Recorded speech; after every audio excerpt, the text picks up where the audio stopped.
ஸ்ரீமதி லக்ஷ்மி நரசிம்ம பரபிரம்மனே நமக. அஸ்மத் குருப்பையோ நமக. அஸ்மத் பரகுருப்பையோ நமக.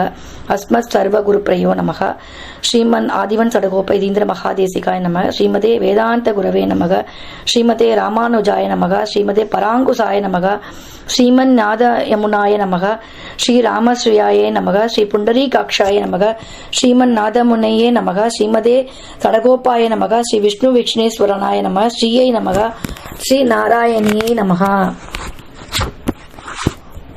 ஸ்ரீ ரங்கநாத சடகோப யதீந்திர கிருஷ்ணம் லக்ஷ்மி நரசிம்ம சடசிக் கருணைக பாத்திரம் ஸ்ரீ ரங்கவீர சடகோப யதீந்திர கிருஷ்ணம் ஸ்ரீ வேதாந்த தேசிக யதீந்திர மகம் பிரமத்தியே ஸ்ரீமதே ஸ்ரீமன் சடகோப ஸ்ரீ வேதாந்த தேசிக யதீந்திர மகாதேசிகாய நமக.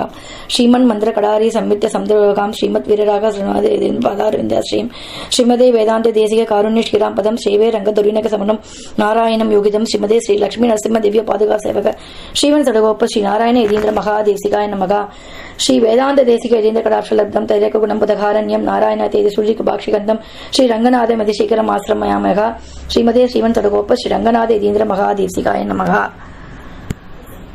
ராமானுஜதயா பாத்திரம் ஞான வைராக்கிய பூஷணம் ஸ்ரீமத் வெங்கடநாதாரியம் வந்தே வேதாந்த தேசிகம் லக்ஷ்மீநாத சமாரம்பாம் நாத யாமுனமத்யமாம் அஸ்மத் ஆச்சாரிய பர்யந்தாம் வந்தே குரு பரம்பராம் யோ நித்யமச்சித பதாம்பத யுக்ம ருக்ம வியாமோதஸ்தராணி திருநாய மேனே அஸ்வத் குரோர் பகவதௌஸ்ய தயைக சிந்தோஹோ ராமானுஜஸ்ய சரணௌ பிரபத்யே மாதா பிதா யுவதயஸ்தனயா விபூதிஹி சர்வம் யதேவ நியமனேன மதன்பயானாம் ஆத்யஸ்லலே குலபதேர்வகுலாபிராமம் ஸ்ரீமத் ததங்கிரி யுகலம் பிரணமாமி மூர்த்தனா பூதம் சகஸ்ர மகாத்வயப்பட்டநாத ஸ்ரீ பக்தி சேர குலசேகர யோகிவானாம் பக்திரான் திருணேன் பரகால யதீந்திர மிஸ்ராம் ஸ்ரீமத் பராங்குச முனிம் பிரணதோஸ்மி நித்வம்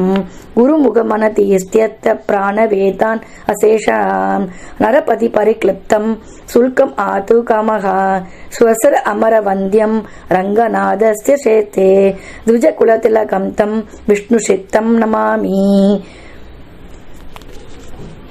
மின்னார் தடமதில் சூழ் வெள்ளி புத்தூர் என்றருகாள் தன்ன சொன்னார் கழற்கமலம் சூடினோம் உன்னால் கிழி அறுத்தான் என்றுரைத்தோம் கீழ்மையின்றி சேரும் வழி அறுத்தோம் நெஞ்சமே வந்து பாண்டியன் கொண்டாட பட்டபிரான் வந்தான் என்று ஈண்டிய சங்கம் எடுத்தூத வேண்டிய ஓதங்கள் ஓத்த விரைந்து கிழி அறுத்தான் பாதங்கள் யாமுடைய பற்று. ஆழ்வார் எம்பெருமான் ஆச்சாரியன் தேசிகன் திருவடிகளே சரணம். மேலாதுங்கஸ்தன கிரிதடி சுப்தம் உத்போத்ய கிருஷ்ணம் பாராத்யம் ஸ்வம் ஸ்ருதி சகசிரத் சித்தம் அத்யயா பயந்திகி ஸ்ரோஷ்டிஸ்த்யாயாம் சிரஜி நிகிலதம் யாபலாத் கிருத்ய புங்கதே கோதாஸ்யை நமஹிதம் பூய ஏவஸ்து பூயஹ.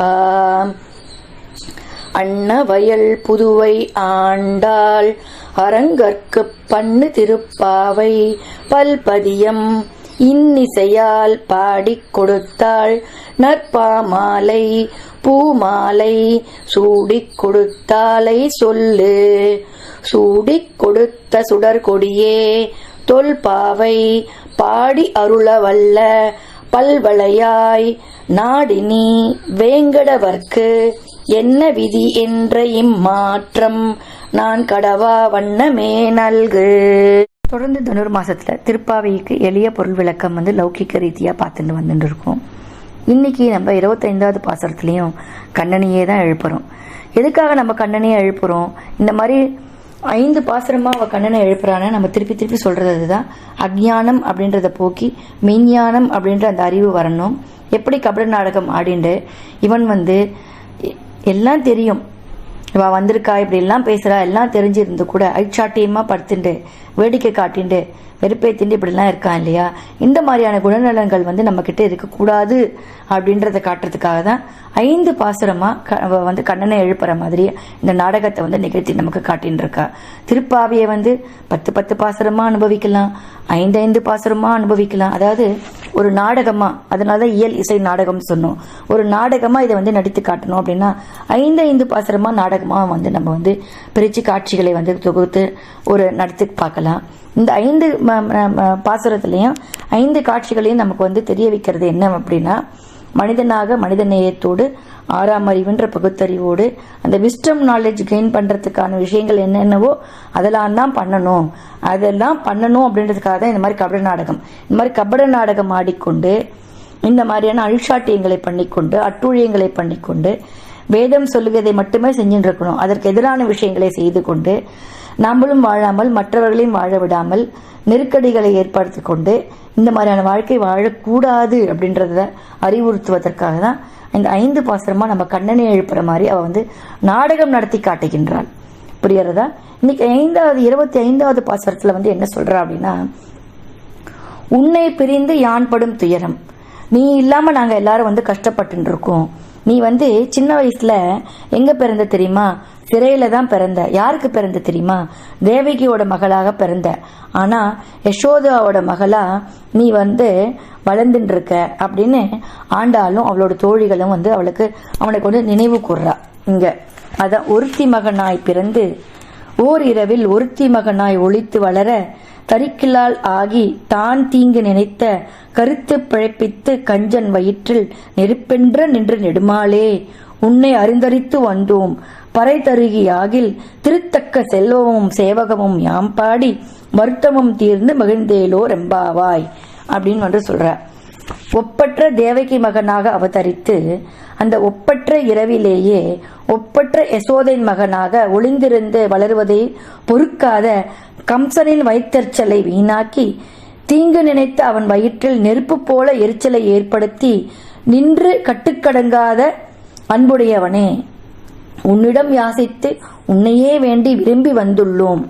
எங்களுடைய விருப்பத்தை நிறைவேற்றினால் திருமகளே ஆசைப்படும் செல்வத்தையும் உன் வீர செயல்களையும் நாங்கள் பாடி உன்னை பிரிந்து வாடும் துயர் நீக்கி மகிழ்ந்திடுவோம் அப்படின்றார். அதாவது கம்சனுக்கு வந்து ஒரு பெரிய சேலஞ்சா இருந்தது வந்து கிருஷ்ணன் தான், அவருடைய பிறப்பு தான். அப்போ கம்சன் வந்து எவ்வளவு டென்ஷனா, எவ்வளவு பதட்டமா, எவ்வளவு கோபமா, எவ்வளவு கான்சியஸே இல்லாம ஊர்ல இருக்கிறவ அத்தனை பேரையும் வந்து தூங்க விடாம எல்லாரையும் வந்து துன்புறுத்தி அன்னைக்கு அந்த கிருஷ்ண பெருமான் வந்து அந்த அவதாரம் பண்றத வந்து எப்படி அவன் வந்து நடந்துக்கிறானோ அந்த கம்சனை போல் நாம வந்து 5 அறிவோடு நடந்து கொண்டிருக்கின்றோம். அந்த பகுத்தறிவு இருக்கின்ற 6ஆம் அறிவை வந்து நம்ம பயன்படுத்தாமையே இருக்கின்றோம். மனிதனாக வாழ வேண்டும், மனித நேயத்தோடு வாழ வேண்டும், தெரிந்து கொண்டு புரிந்து கொண்டு தெளிவு கொண்டு வாழ வேண்டும். அப்படின்னா கம்சனை போல இருக்கக்கூடாது அப்படின்றத வந்து நமக்கு நினைவுறுத்துறா. அப்போ அவனோட பிறப்பை வந்து சொல்ல வேண்டியிருக்கு. இந்த கம்சனுக்காக நீ ஒரு இடத்துல பிறந்து யாருக்குமே தெரியாம இன்னொரு இடத்துல போய் வளர்ந்து அந்த கம்சனுக்கு எப்படி ஒரு எரிச்சலை கொடுத்த இல்லையா? சோ அந்த மாதிரி உன்னுடைய அந்த வீரத்தீர பெருமைகளை எல்லாம் நாங்கள் வந்து கேட்டு வளர்ந்துட்டு இருக்கோம். இந்த மாதிரி ஒரு நல்ல விஷயத்த கேட்கும்போது உன்னை வந்து நாங்க ரொம்ப பிரிஞ்சு நாங்க வந்து கஷ்டப்பட்டு இருக்கோம். இது எல்லாத்தையும் எங்களோட இந்த துயரம் எல்லாத்தையும் நீக்கி எங்களுக்காக வா, வெளியில வா அப்படின்னா என்ன அர்த்தம்? அந்த அகக்கண்ணை திறந்து பார்க்க வேண்டும், அந்த 6ஆம் அறிவை திறந்து பார்க்க வேண்டும். அந்த self discipline, self care, self motivation, self healing, self realisation, self responsibility, இப்படி எல்லாமே தனி மனித ஒழுக்கத்தையும் அதுதான் வந்து சுட்டி காட்டுற.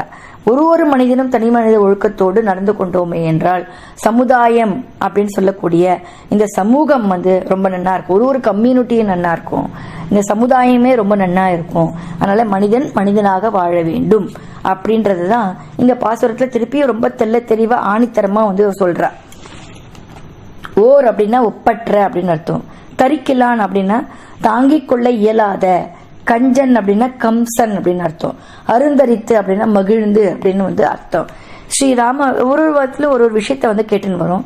இன்னைக்கு என்ன விஷயம்னா, ராமானுஜருடைய சிஷ்யரான ஸ்ரீ பிள்ளை உறங்கா வில்லிதாசர் என்பவர் ஒரு இருளை கண்டால் கீழே விழுந்து வணங்குவாராம். இருளை கண்டாலே கீழே விழுந்து வணங்குவாராம். ஓர் என்றால் ஒப்பற்ற என்று பொருள். இந்த பாசுரத்தில் ஆண்டாள் ஓர் இரவு என்கின்றாள். இரவு என்றால் இருள் என்று அர்த்தம். அந்த இருளும் இரவும் தான் கண்ணனை கம்சனிடமிருந்து காத்து ஒப்பற்ற இரவானது.